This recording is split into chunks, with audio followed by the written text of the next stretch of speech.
S'il y a bien un point commun à toutes les relations de couple, c'est que tous les couples ont des problèmes. Il n'y a pas de raison que dans ce domaine de la vie, on n'ait pas des problèmes et que dans tous les autres domaines, il y en a. Par exemple, ça semble logique d'avoir des problèmes dans ses études, d'avoir des problèmes dans son boulot, d'avoir des problèmes quand on va faire du sport, pour perdre du poids, au niveau de son alimentation, des problèmes pour dormir ou je ne sais quoi. En fait, dans tous les domaines de la vie, on a des problèmes et on doit bien être conscient d'une chose, c'est pas parce qu'on a des problèmes dans notre vie de couple que notre couple va mal. Par contre, ce qui va faire la différence entre un couple qui réussit et un couple qui échoue, c'est sa capacité à surmonter les problèmes. Et c'est pour cette raison qu'aujourd'hui, j'aimerais t'expliquer comment gérer un problème en 3 étapes. La première étape pour résoudre un problème, c'est bien sûr d'en parler. C'est bien beau de savoir qu'on a un problème dans la relation, mais notre devoir pour donner à l'autre l'opportunité de changer, c'est de lui faire savoir qu'il y a un problème et qu'il y a ça ou ça dans la relation qui cloche et qu'on aimerait que ça change. Le problème, c'est que c'est pas forcément si facile de communiquer un problème. On peut par exemple ne pas oser parler du problème qu'on a. On va se dire que si jamais on fait un reproche à l'autre, l'autre va peut-être mal le prendre, mal réagir et nous en vouloir, être blessé ou être distant ensuite. Donc en soi on se dit mince, si je parle du problème, je crée une tension dans le couple. Donc là il faut bien comprendre qu'il faut voir les choses de façon long terme. Alors certes, souvent quand on fait un reproche à l'autre, il y aura une petite phase de tension dans le couple, mais à long terme, le couple ira mieux et le couple ira de l'avant. Alors que si jamais tu mets le problème sous le tapis, tu te contentes de dire bon, il y a un problème, on va voir comment ça va se passer. Alors certes, à court terme, les choses vont bien, mais à long terme, les problèmes vont s'accumuler et ça va être grave la merde et c'est là que ça peut vraiment casser un couple. On peut aussi ne pas communiquer avec l'autre en se disant que l'autre doit savoir quand on va pas bien et l'autre se doit de percevoir nos problèmes. Alors là en soi c'est bien joli dans la théorie avec l'âme sœur, l'amour, tout va bien, on s'aime, etc. On est un couple fusionnel. Certes, ok, je suis pour cette idée-là et je la soutiens personnellement. Je pense qu'on peut vraiment être en fusion avec des gens avec qui on partage notre vie. Par contre, il faut garder une part de réalisme ou du moins voir cette réalité sous le bon angle.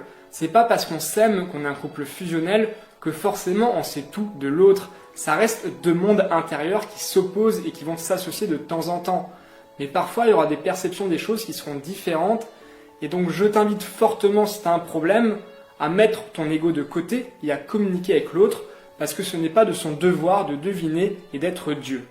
Il peut aussi avoir un problème de communication dans le couple. Dans le sens où on va parler de nos problèmes, mais on ne va pas forcément les exprimer de la bonne manière. On peut par exemple un peu agresser l'autre quand on va faire une reproche en lui disant qu'il n'est pas bien parce qu'il y a ci, il y a ça à changer et qu'il faudrait que ce soit plus comme ci ou comme ça, au lieu de dire ce qu'on ressent et comment on le vit personnellement. On peut aussi avoir le jeu de l'ego, encore une fois, qui va rentrer en compte, dans le sens où la personne sait qu'elle a tort, mais elle ne veut pas l'avouer parce que sinon elle va perdre la face. Donc là, il y a aussi des choses à faire pour éviter ce genre de situation. En vérité, il existe de nombreuses raisons pour lesquelles un message ne va pas forcément passer. Donc là, l'objectif de cette phase-là, ça va être de trouver dans ton cas pourquoi est-ce que tu n'arrives pas à communiquer ton problème. La seconde étape, ça va être de résoudre le problème. Et pour ce faire, il va falloir agir ensemble. Et j'insiste bien sur ce mot, ensemble. C'est-à-dire que les 2 personnes vont devoir se bouger le cul pour faire avancer la relation de couple. Si j'ai bien pu apprendre une chose parmi toutes les petites tensions et les gros conflits que j'ai eus dans ma relation de couple, c'était qu'à chaque fois, j'avais ma part de responsabilité. Mais vraiment à chaque fois. Parfois j'avais tort à 90%, parfois j'avais tort à 10%, parfois j'avais raison à 50%, parfois à 70%. Mais j'avais toujours quelque chose que je pouvais changer pour que ma relation aille mieux. Et quand je prenais pas ma part de responsabilité et que je balançais sur ma copine pourquoi est-ce qu'elle doit changer et pas moi, pourquoi j'ai raison et elle a tort, eh bien à chaque fois, on n'avançait pas et à chaque fois, on ne permettait pas à notre relation d'aller mieux. Cette leçon, j'ai pu l'apprendre à travers un conflit tout bête. En fait, moi je suis quelqu'un de très bordélique et ma copine aime bien que les choses soient rangées. Du coup, au quotidien, forcément, ça faisait des petites tensions. Alors peut-être pas des tensions au point de briser un couple, mais quand même, ça faisait un petit peu chier il faut le dire. Tout qu'en soit, qu'est-ce qu'on a fait pour résoudre ce problème? Eh bien au début, elle me reprochait que j'étais trop bordélique. Moi, je disais que ça faisait 20 ans que j'étais bordélique et que j'allais pas changer du jour au lendemain. Du coup, la situation n'avançait pas vraiment. Au final, un jour, en voyant que voilà, ça créait des tensions au quotidien, j'ai décidé d'un petit peu changer. J'ai regardé qu'est-ce qu'elle voulait que je fasse un peu plus.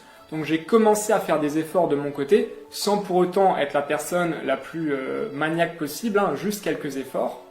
En voyant que je faisais des efforts et donc en prenant ma responsabilité, elle a commencé à devenir plus tolérante et à se dire ok, il fait des efforts, je vais pas forcément l'embêter s'il fait pas ci ou ça. Donc en soi, il y a un cercle vertueux qui s'est mis en place. Je fais des efforts, elle fait des efforts, j'en fais encore plus, elle en fait encore plus, et ainsi de suite. Et au final, qu'est-ce que ça a donné comme finalité cette situation? Eh bien, on a trouvé un consensus, on a trouvé en fait une situation qui nous correspond à nous deux. C'est vraiment depuis ce jour que je me dis qu'à chaque fois qu'il y a un problème dans ma relation, j'ai une part de responsabilité. Donc je t'invite vraiment à retenir cette leçon. Si aujourd'hui tu as un problème dans ton couple ou que tu as un problème plus tard dans ta relation de couple, cherche à voir qu'est-ce que tu peux faire dès maintenant pour que ça aille mieux. Commence à faire ce que tu dois faire et tu verras, il y a de grandes chances que ça motive l'autre à passer aussi à l'action. La troisième étape, c'est sûrement la plus importante et peut-être celle la plus oubliée dans la vie en général, c'est que après avoir discuté, voire peut-être disputé avec la personne qui partage ta vie, tu dois prendre des décisions concrètes. C'est bien de communiquer, c'est bien d'exposer le problème, mais si jamais suite à la discussion, il n'y a rien de concret qui se passe, eh bien une semaine plus tard, un mois plus tard, 6 mois plus tard, un an plus tard, le même problème va revenir en étant un peu plus fort et ça va nuire à ta relation de couple. Donc là, ce que je vais te demander de faire, ça n'a rien de romantique, d'accord? Ce n'est pas quelque chose que tu verras dans les comédies romantiques, sur internet ou dans les films, mais c'est quelque chose qui marche bien. Suite à une discussion, tu vas prendre un stylo, tu vas prendre un papier et tu vas noter de ton côté qu'est-ce que tu peux faire dès aujourd'hui pour faire en sorte que ta relation aille mieux. Par rapport aux problèmes que tu as, eh bien, qu'est-ce que tu peux faire concrètement pour aller de l'avant?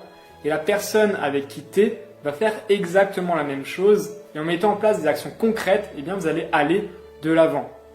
Donc là, il faut vraiment que tu retiennes une chose, c'est que la parole c'est bien, mais il faut aller au-delà des mots.